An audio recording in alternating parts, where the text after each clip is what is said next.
Hello, I'm Penelope Mavor, and welcome to Earth Converse podcast. I launched it on Earth Day, and so this is the first real episode. As mentioned in my launch, this podcast will be a mix of styles and contributors. At the core will be the exploration of what is our relationship with the Earth, how do we converse with the Earth, what conversations are we having, and which ones do we need to have.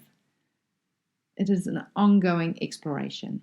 But to start, here is where I am with it all in my current consciousness and experience. And offering my thoughts, I invite you to reflect on yours. Every so often, I will follow a particular reflection point with the forest sound. Pause at this point or not, it is up to you. So to start, the conversations we're having, one spectrum that pops up for me is represented by the Nature is Speaking series, created a few years ago by Conservation International. You may recall it. Its focus was on giving nature a voice, and it was pretty much a star-studded lineup who spoke on behalf of nature. Here is Julia Roberts speaking as Mother Nature. Some call me nature.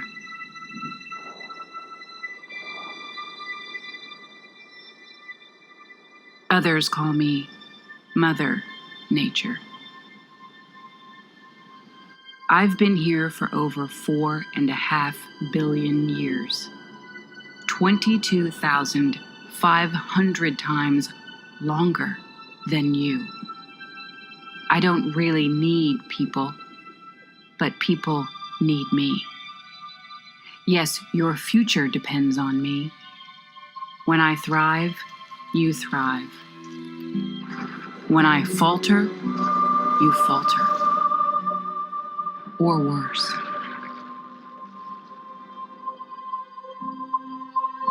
But I've been here for eons. I have fed species greater than you, and I have starved species greater than you. My oceans, my soil, my flowing streams, my forests, they all can take you or leave you. How you choose to live each day, whether you regard or disregard me, doesn't really matter to me. One way or the other. Your actions will determine your fate, not mine. I am nature. I will go on. I am prepared to evolve. Are you? So on one end of the spectrum, nature is worth protecting for itself. Many are engaged in conversations at this side. But I think most of the conversations are on the other side, where nature is to serve humans. And even then, nature is hardly mentioned. I agree with Conservation International that the wider natural world does not need us. Records show our existence on this earth as human beings is but a sliver. It existed before us, and once we've gone, nature will continue to evolve. And as humans, yes, we need it for our survival, but also for our peace, growth, and spiritual evolution. And I think what this message misses out on is that ourselves are part of nature. We are from the earth. So at this point, I invite you to consider where you are on the spectrum. Nature is worth protecting for its own sake, or nature is to serve humans.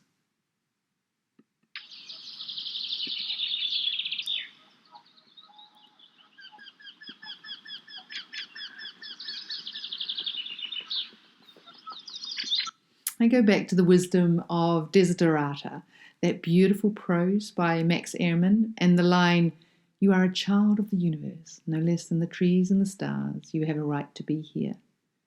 And I think that is where we need our consciousness and our conversations, from not a sense of superiority, but as each of us being one of the many miracle beings and non-beings on the earth, one that recognizes our interconnectedness. I see climate change as sixth extinction and the current pandemic stemming from a great disconnect, the disconnect we have with ourselves, our own true nature, and the wider natural earth and its beings. It's a simple example, but just before lockdown at a beach cleanup, there on a beautiful lookout where many people had obviously gone to enjoy this stunning view at a special time, but then had left cigarette butts, empty wine bottles, beer cans, chip packets. And it's just an example of how we compartmentalize experiences, how we close off our senses, how we create barriers between others, the view and me. We are, in many respects, alienated from our own souls, our own inner true nature. And so we lose respect for ourselves, and we lose respect for the outer nature, resulting in pollution and degradation of the environment. Possibly, we know more than ever about the universe. But then the paradox is that we have this less intimate relationship with it than any human has ever had. So, my work and this podcast is to help with that reconnection. And a question I will ask my guests, how will you describe your connection and relationship with nature? How has it evolved over time? So I'd like you to consider that. Maybe you want to pause for a moment or stop the podcast at this point and take a longer time to reflect and come back.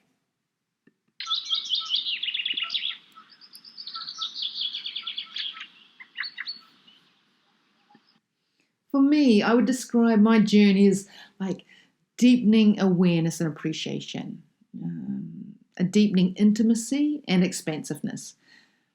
A journey from being obliviously immersed in it as a child to being increasingly aware adult. That the relationship is fundamental to not only my well-being, but my evolution. It is how I like to spend my time to relax. It's a key source of learning and wisdom. It is how I like to connect with the people that I love. It has become part of my identity. It's part of my career. I've been a leadership consultant for over 25 years, and nature has become more and more part of how I work with leaders. So to expand a little bit on that journey, as a child, I grew up in a small town in the bottom of South Island of New Zealand. So I'm a Kiwi kid, and I'm one of three girls. My dad was a veterinary surgeon. My mum is an animal lover. And like any child probably of the 70s in a small town, it's the outside was really important. We had this rental property. We lived on the property of the vet clinic. And so there's a garden and paddocks and trees.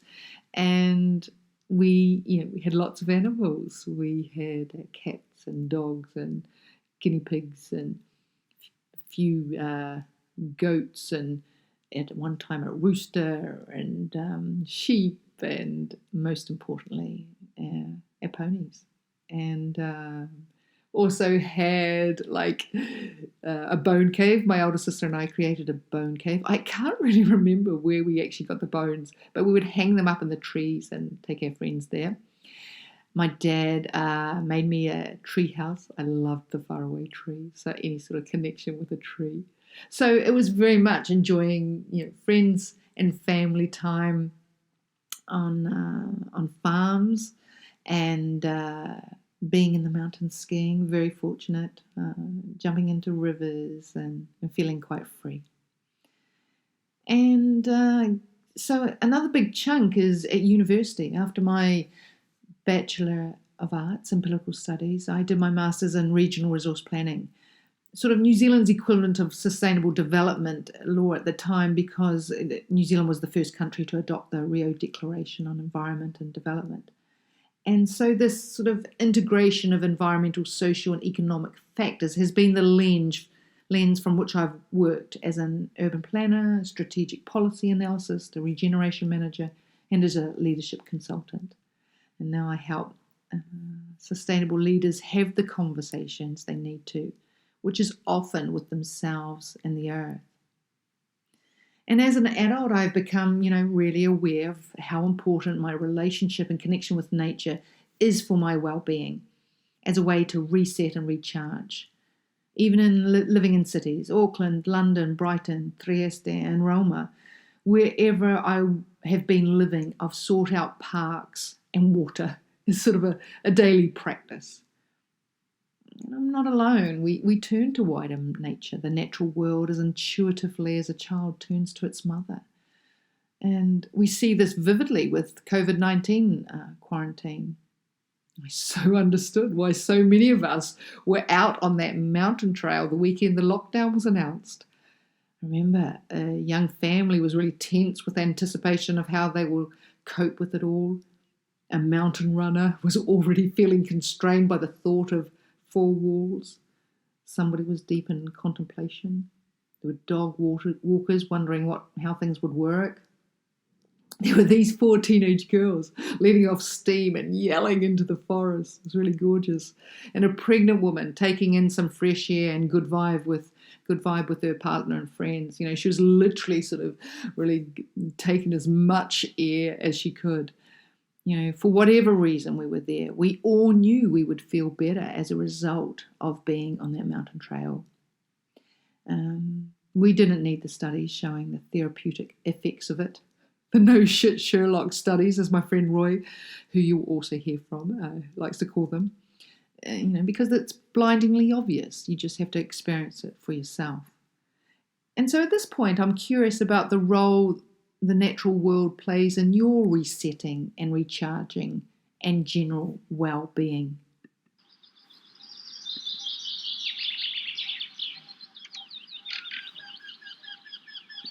So beyond the reset and recharging factor, my relationship with nature has really deepened through learning from key influences who I will hopefully come be on the podcasts, if not in person. They'll be represented through their writings and thoughts. 2 books from Bill Plotkin, specifically Soulcraft and Wild Mind.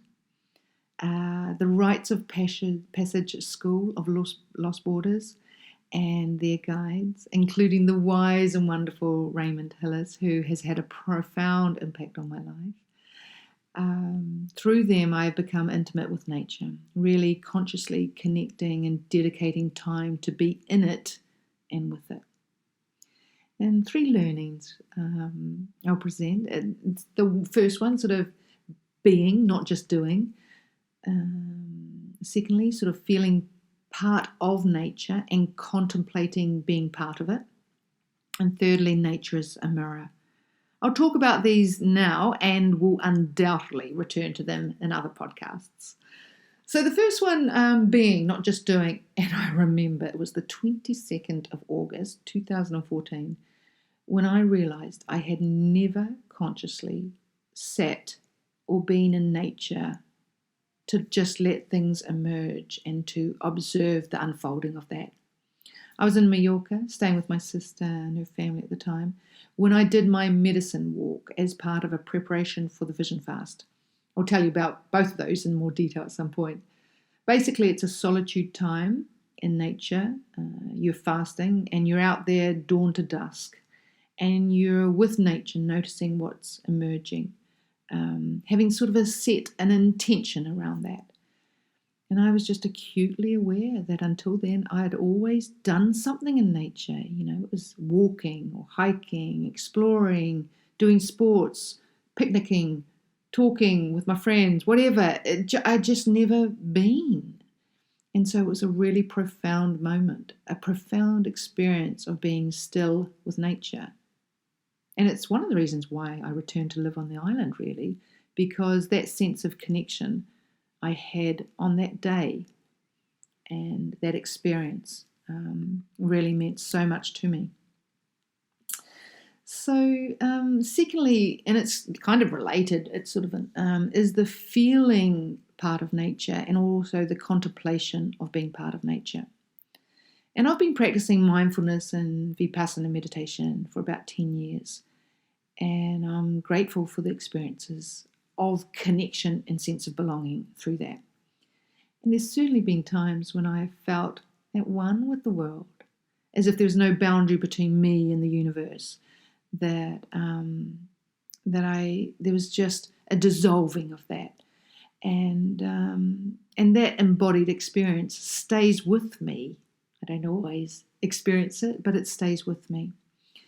And Ray Hillis, who I mentioned, he's a depth psychotherapist and a vision guide. And he really reminded me that everything is sourced from raw materials. We're born from the elements. It is just a spectrum of raw to processed.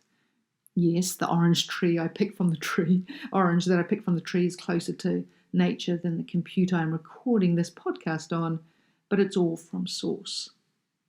And certainly that felt knowing that nature is us and all around us has helped me face like the quarantine. For sure, the quarantine has been harder if you've not had open space. But nature is all around us. And I had a lovely conversation with a coachee talking about this on a call recently. She shared how her mother was visiting them in Amsterdam from Togo in West Africa, and how every morning her mother would hold her granddaughter to the window of the apartment saying, "Good morning, sun. Good morning, clouds." And my coachee admitted that at first her and her husband thought, "Oh my goodness, she's gone crazy. There's no nature here. We live in the city." But then upon reflection, my coachee said, "Yeah, I realise there is. Nature is around us." My mum was right all along. So whatever type of place we live in, wherever we live, we can get some vitamin N, as Richard Louv coined it, some vitamin nature. I'll get to talk to him hopefully too. I wrote about being at home in nature at the start of the quarantine, and now 7 weeks on, I have not laid on the earth, sat on a rock or under a tree, but I have felt the air on my skin, listened to bird song, and looked up to the big blue sky or the big cloudy sky. I've danced naked in the rain and slept under the stars on my terrace. So the invitation is, wherever you are, just to sit in this nature around you.